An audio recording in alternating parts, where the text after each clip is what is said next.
on the landscape side is currently Unity games. So back when this was first turned into a mobile app rather than a physical app, the idea was that we would have this app full of Unity mini games that would allow the child to just learn English through playing games. We have since evolved, which is actually one of our main challenges that I'll talk about in a second. But I'll briefly just go over our tech stack.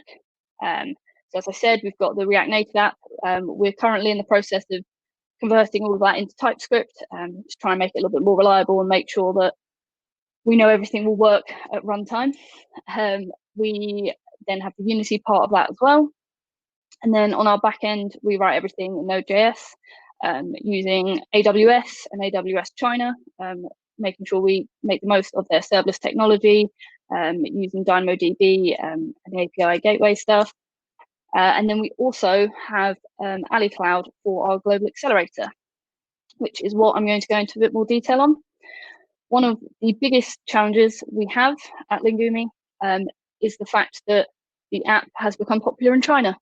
One of the most common places for children to want to learn English through our app is in mainland China. They have a different internet to us in the sense that they have the Great Firewall of China. This means that passing any sort of request through it is a lot slower than sending a request to any other country. It also means they block certain requests due to privacy and different data laws than us. So to get around this, we set up LocalGlobe and got a global accelerator through them, which allows us to pass through certain requests much quicker, as if we were doing them from within China themselves. One of our biggest examples of this is our main style of game is a voice recognition game. So the teacher will ask you what this is, and he'll be holding an apple, and then the child has to say, this is an apple. We then send that voice recording off to an API called Soapbox. They will give that recording a score based on how well the child's pronounced it. That's then returned to us, and then we'll then give that score to the child in a much nicer format. Originally, when this was set up, it just didn't work in China. The request times between Soapbox and the app in China were just far too slow for it to be usable, but the global accelerator has helped us around that. We still have many challenges in China. We have different app stores, for example, so they don't use Google technology, so they don't have the Google Play Store, which means we are deploying to, I believe, 4 different app stores in total. And we have different apps for the global versus China. And we are trying our best to keep them unified, but while also allowing for the different countries.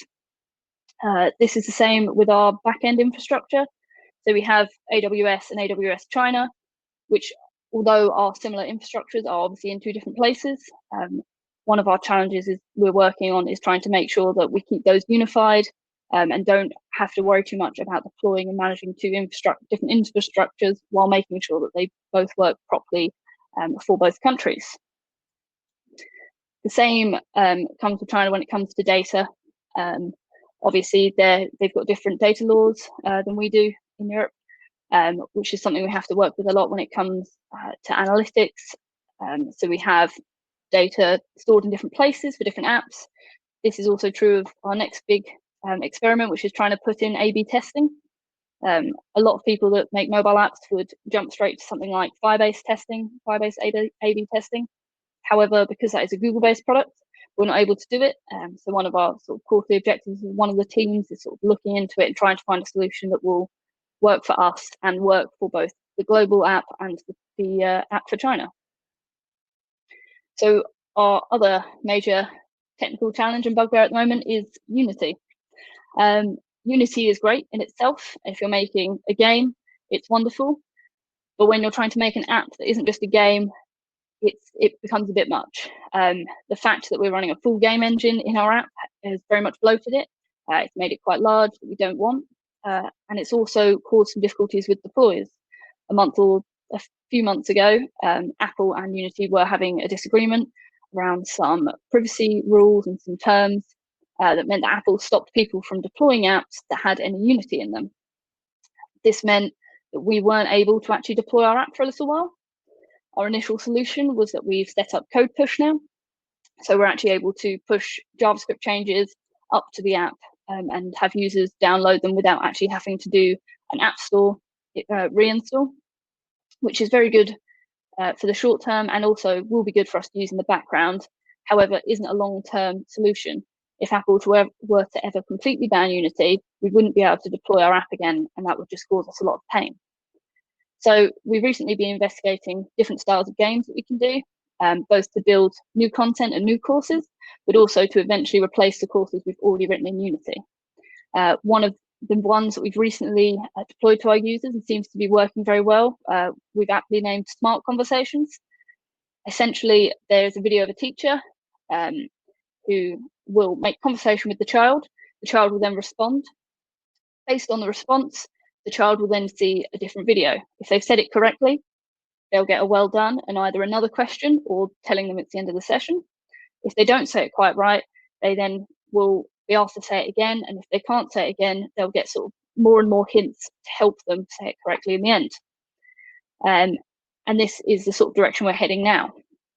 Alongside that, hopefully within the next month or so, we're looking at having some sort of internal hackathon with our engineers to try and help us discover some more options we might have for games within the app.